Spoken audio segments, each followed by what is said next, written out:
Hello મિત્રો, હેલી એજ્યુકેશનમાં આપ બધાનું સ્વાગત છે। આજે આપણે ધોરણ 8 વિજ્ઞાન અને ટેકનોલોજીમાં પાઠ નંબર 10 ધ્વનિના ટૂંકા પ્રશ્નો જોઈશું।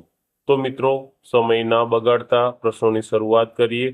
પ્રશ્ન નંબર 1, ધ્વનિ કેવી રીતે ઉત્પન્ન થાય છે? તો જવાબ આવશે કંપન દ્વારા। પ્રશ્ન નંબર 2, એક સ્થાનેથી બીજા સ્થાને થતી ગતિને શું કહેવાય છે? તો જવાબ આવશે કંપન। શું કંપન વગર ધ્વનિ ઉત્પન્ન થઈ શકે છે? તો જવાબ આવશે ના।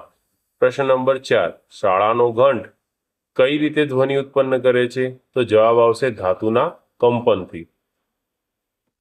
પ્રશ્ન નંબર 5, વીણામાં ધ્વનિ કોણ ઉત્પન્ન કરે છે? તો જવાબ આવશે તણાયેલી દોરી।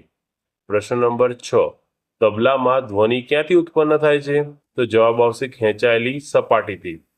પ્રશ્ન નંબર 7, વાંસળીમાં ધ્વનિ કોણ ઉત્પન્ન કરે છે? તો જવાબ આવશે હવાનો સ્તંભ।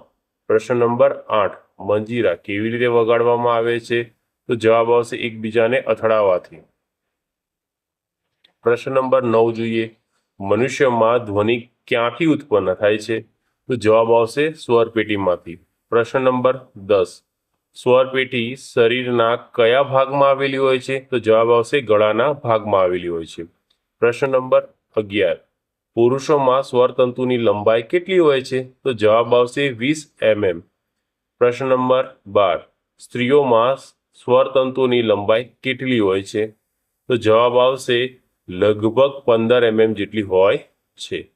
પ્રશ્ન નંબર 13 જોઈએ, ધ્વનિને પ્રસારવા માટે શાની જરૂર પડે છે? જવાબ આવશે માધ્યમની।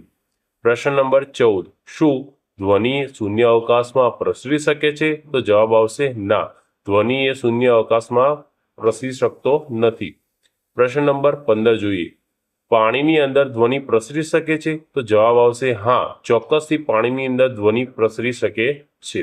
પ્રશ્ન નંબર 16, વહેલ અને ડોલ્ફિન કેવી રીતે વાતચીત કરે છે? તો જવાબ આવશે પાણીના ધ્વનિ દ્વારા। પ્રશ્ન નંબર 17, શું ધ્વનિ લાકડામાં પ્રસરી શકે છે? જવાબ આવશે હા।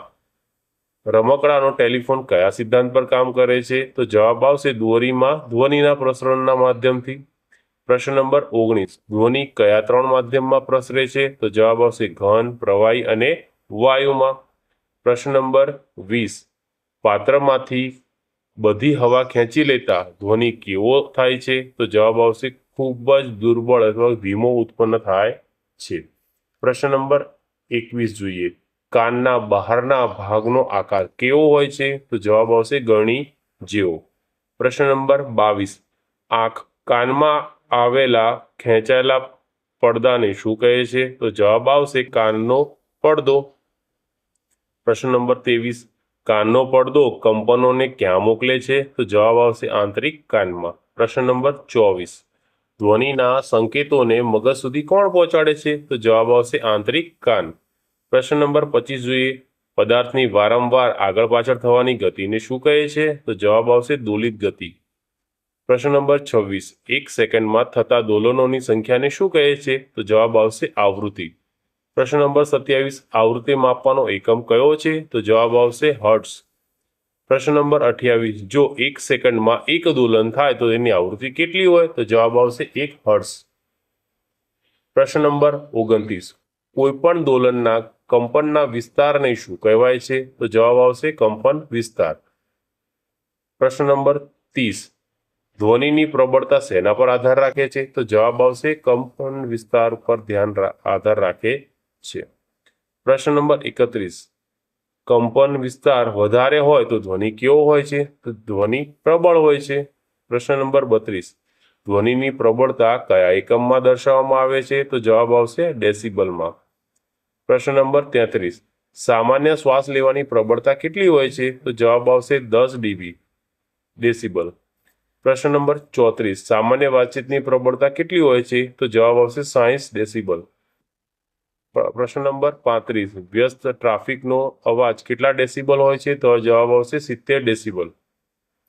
36 નંબરનો પ્રશ્ન જોઈએ, કેટલા ડેસિબલથી વધારે ધ્વનિ કષ્ટદાયક હોય છે? તો જવાબ આવશે 80 ડેસિબલ।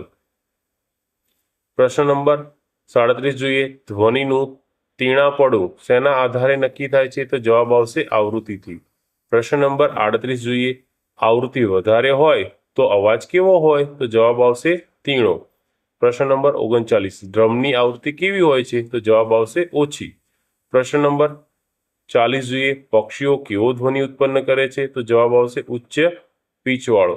મિત્રો, જો તમને અમારા પ્રશ્નો સારા લાગ્યા હોય અને પ્રશ્નો ગમ્યા હોય તો આ પ્રશ્નો અને આ વિડીયોને ચોક્કસથી બીજા મિત્રો સાથે શેર કરજો, જેથી તેઓને પણ આનો લાભ મળી રહે. અને જો વિડીયો ગમ્યો હોય તો ચેનલને સબસ્ક્રાઈબ કરવાનું ભૂલતા નહીં.